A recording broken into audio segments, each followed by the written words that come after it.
Hi everyone, I am Dhyan Lakshmi of 9B Government Sanskrit HSS Vadagara. Today I am going to present a seminar on topic buoyancy forces. First of all, let me ask you a question. Why does a ship remain afloat on water?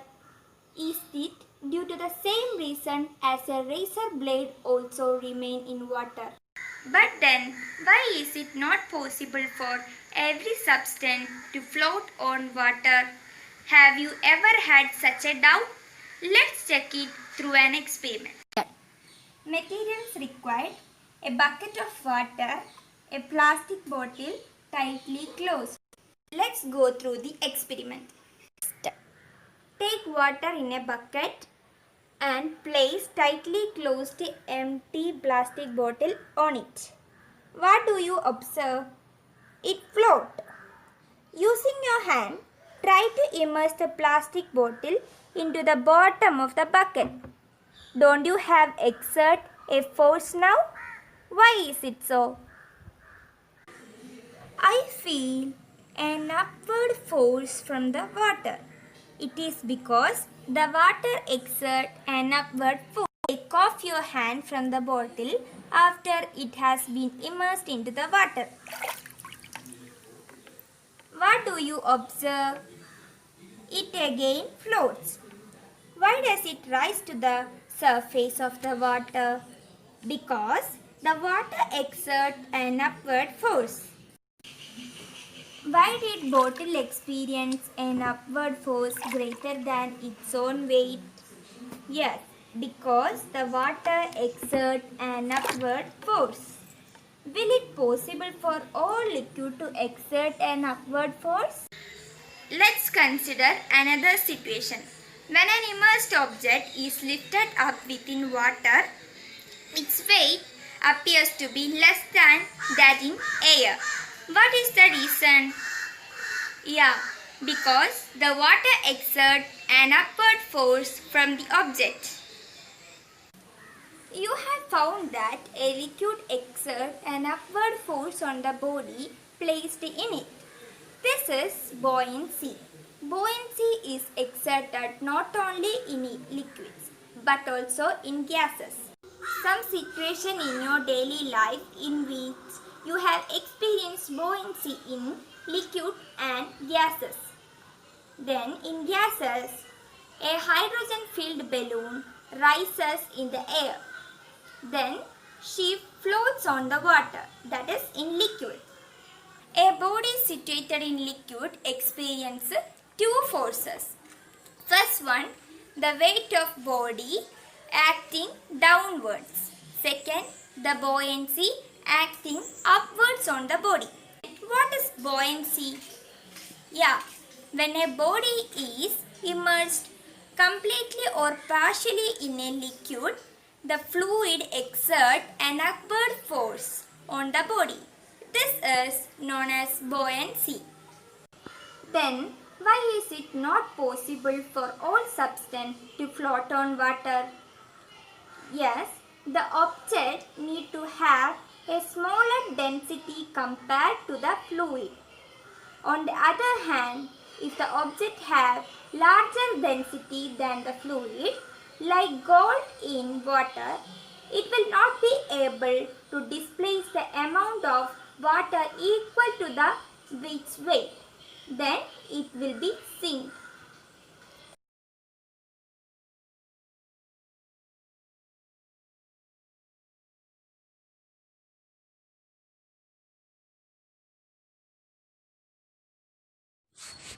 How to calculate buoyancy?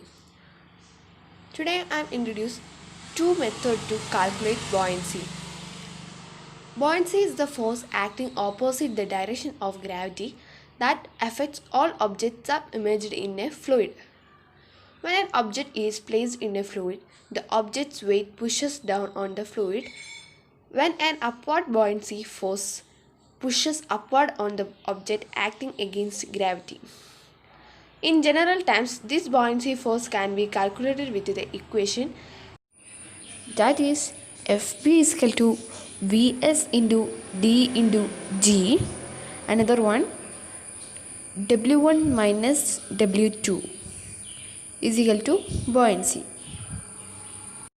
Full form of FB is equal to Vs into D into G.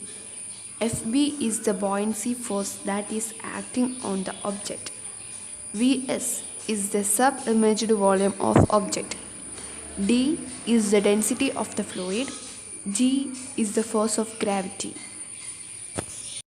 Full form of W1 minus W2 is equal to buoyancy is W1 is weight in air, W2 is weight in water is equal to loss of weight or buoyancy.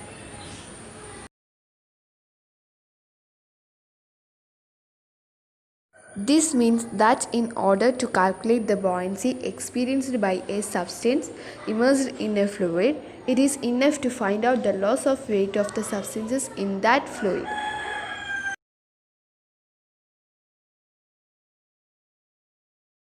Good day all. I am Ayuga of 9th B, Government Sanskrit HSS Vadakara. Today I am going to present a seminar based on the topic Factors Influencing Buoyancy. Factors affecting buoyancy. Magnitude of buoyant force acting on an object immersed in liquid depends on two factors: density of the liquid and volume of the object immersed in the liquid. Buoyancy depends on the density of the liquid.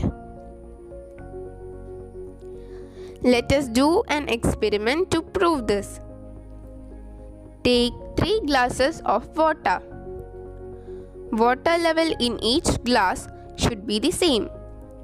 Drop an egg in the first glass. Here, density of water is less, so it exerts less buoyant force. Hence, egg will sink and settle in the bottom of the glass. Now, in the second glass, add 2 tablespoons of salt and mix it well. Put the same egg from first glass to the second glass. Here, egg does not sink. It just rises up. Now add 4 tablespoons of salt in the third glass and mix it well. And drop the same egg into the glass 3. Now the egg will rise further. What can we conclude here? We increase the density of water by adding salt. So the buoyant force exerted by the water increases. So from the bottom, egg will rise up in the water. That is, when the density of the liquid increases, buoyant force exerted by the liquid increases. Hence, we can conclude that buoyant force depends on the density of the liquid.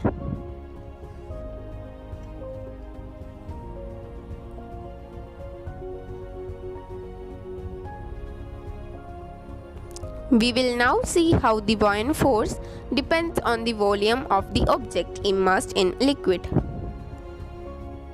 As we can see here, when we drop a metal rod into the water, it will sink and the water level in the beaker will rise. The volume of the water in the beaker raised is equal to the volume of the object immersed. Suppose instead of metal rod, an iceberg is dropped into the water. It floats and the volume of water rises. Here, the volume of water raised is equal to the volume of iceberg submerged in water.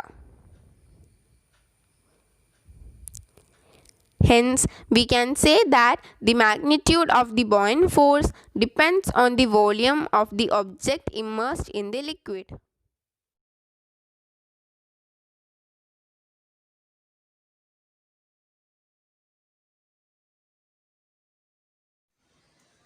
Hello everyone, good day all. Today I am going to present a seminar on the topic Archimedes principle. Let's start with Archimedes. Archimedes was born in Syracuse, Italy. He was an ancient physicist, mathematician, astronomer, engineer and also an inventor. Archimedes principle. This same principle explains why a small steel coin sinks in water but a massive steel ship can float on water. Now let's start with Archimedes principle. Say you have a beaker filled with water and put your index finger inside it. You will observe that the water level rises slightly. You put in 2 fingers. The water level rises a bit more. And now when you put in your hand up to the wrist level, you will see that the water level increases significantly. The ancient Greek mathematician Archimedes observed something similar when he got into a bathtub. When he got in, he realized that the level of water went up. In both the cases, you notice that the water is displaced by the object that goes in. Keep this thought in mind. We will come back to it soon. In our previous topics, we have seen that when an object is placed in or on the fluid exerts a buoyant force on it, which acts upwards. The Archimedes principle goes just one step further in saying that the buoyant force applied by the fluid is equal to the weight of the displaced fluid. We can take a simple example to understand this. Take a 5 kg object and suspend it by a spring balance. The balance will weigh 5 kilograms. Let this be the first case. For the second case, take a beaker of water, which has a small opening at the top.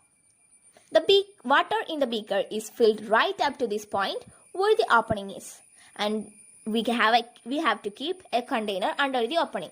Now slowly lower the object into the water, and you will see that the reading will be a lower number as compared to the previous case. Why is that? It's because of the buoyancy force acting on the object. You will have noticed that some water was displaced. Now in this context, we can say that the weight of this displaced water is equal to the magnitude of the buoyant force acting on the object. That's the Archimedes principle. When an object is immersed fully or partially in a fluid, the upward force applied by the fluid on the object is same as the weight of the fluid displaced by the object. Where is this principle applied? Can you think of examples?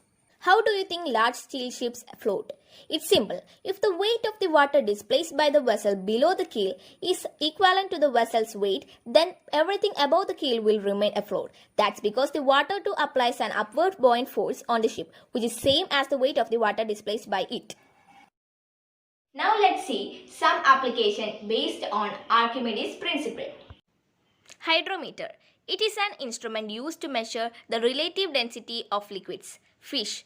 Certain groups of fish use Archimedes principle to go up and down the water. Ship. A ship floats on the surface of the sea because the volume of water displaced by the ship is enough to have a weight equal to the weight of the ship. Submarine. The submarine has a large ballast tank which is used to control its position and depth from the surface of the sea. A submarine submerges by letting water into the ballast tank so that its weight becomes greater than the buoyant force. Conversely, it floats by reducing water in the ballast tank, thus its weight is less than by buoyant force. I hope I have covered the basics of Archimedes principle. Now I would like to conclude my presentation. Thank you and have a nice day. Hi, today I am going to say what is flotation. Flotation is a process for separating the different minerals in a mass of powered or based on their tendency to sink in or float on a given liquid. The science of flotation bodies. When a boat is displaced in a weight of water equal to its own weight, it floats is often called principles of flotation, where a flotation object displays a weight of fluid equal to its own weight. Principles of flotation. A weight of a floating body is equal to the weight of the fluid displaced by it. When a body is fully immersed in a fluid, the volume of displaced fluid will be equal to the volume of the body.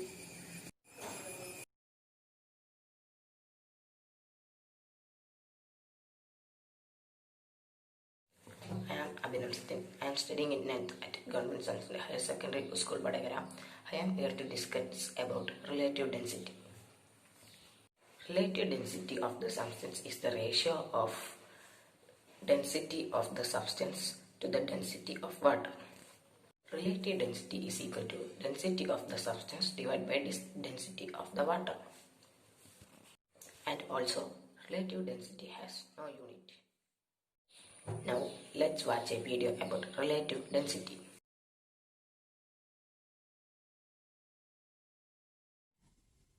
We've understood what density is. In the same given amount of space, if there are more things, we say that it's denser. Density is simply the measure of how compact the mass in a substance or object is. It's mass per unit volume. And based on this formula, we can say that its unit is kilogram per meter cubed. So can you tell me what relative density is? Look at the word relative. What does it tell you? It tells us that we are looking at the density of something relative to the density of something. We are comparing the density of one thing to the density of another. That's all. But the question is, relative to what? It's most typically the density of water. Yes, we look at the density of an object relative to the density of water. How do we define the relative density of a substance? It equals the ratio of its density to that of water. Yes, density of the substance over the density of water. Can you tell me the unit of relative density? Look at the right-hand side and tell me the unit. As it is a ratio of similar quantities, relative density will have no units. The units from the numerator and denominator cancel each other out.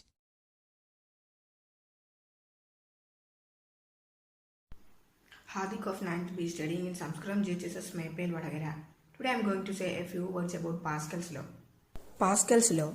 The pressure applied at any point of a liquid at rest in a closed system will be experienced equally at all parts of the liquid.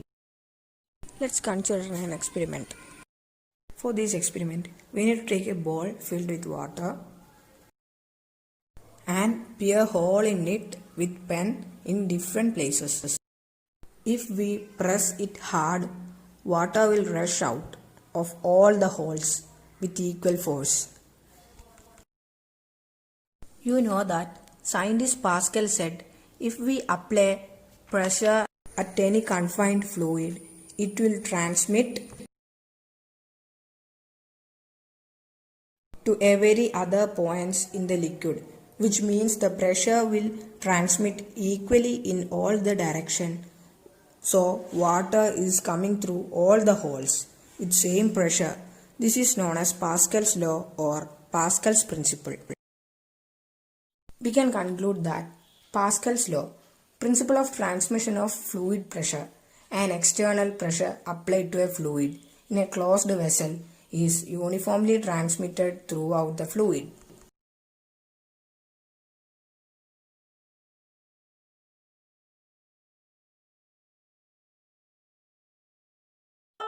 Today, we are discussing on the working of a hydraulic jack. We are all familiar with hydraulic jack. It is used to lift heavy loads. Let's do an activity to understand how heavy loads are lifted by a hydraulic jack. Fill the two identical syringes with water. Connect them with a plastic tube, then arrange them as shown in the figure. Now we can discuss some question and answers based on the figure. Press slightly on the end X. What do you observe? Answer: Y rises up. Bring the ends X and Y to the same level. Place a slotted weight of 1 Newton at the end of X. What happens at end Y? Answer: Y rises. Place a weight of 1 Newton at the end Y as well. What do you observe now? Answer: X and Y balance. Then replace the syringe X with one of slightly smaller diameter and repeat the activity.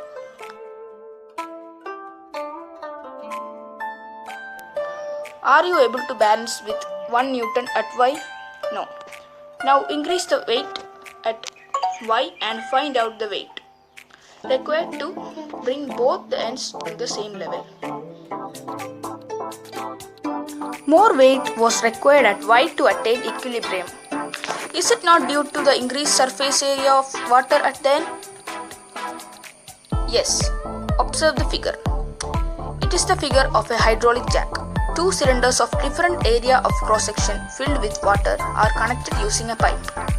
A1 is the area of cross-section of the smaller piston and A2 that of the bigger one. When a force F1 is applied on the piston X, a force F2 will be experienced on the piston Y. Then according to Pascal's law, pressure applied on the side X will be equal to the pressure experienced on the side Y.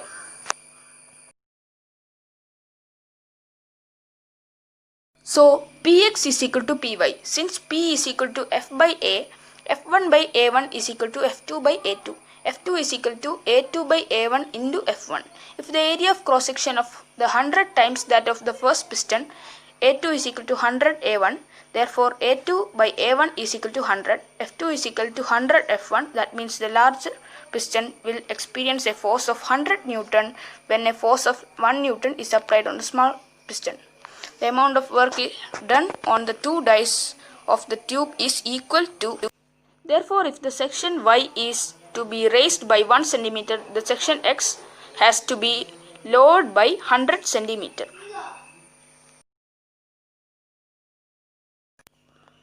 List down some devices constructed on the basis of Pascal's law. Answer: hydraulic brakes of vehicles, hydraulic jack, hydraulic press, excavator, hydraulic lift. Me, Drupad Govind, studying in 9th B, Sanskrit JHSS, Vadagara. In this video, I am going to talk about capillarity.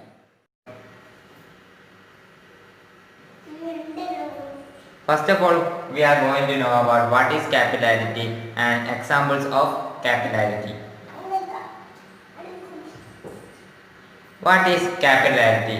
Capillarity, the rise or depression of a liquid in a narrow tube or a minute hole is capillarity. Here we see in this picture, this is a big narrow tube. Here the water rises to the middle of the narrow tube, and the smallest you can see that the water has rise up to the top of the tube.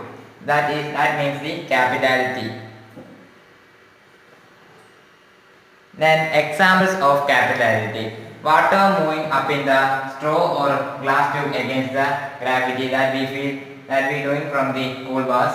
Water moving through a cloth towel against gravity. These are the examples of capillary action.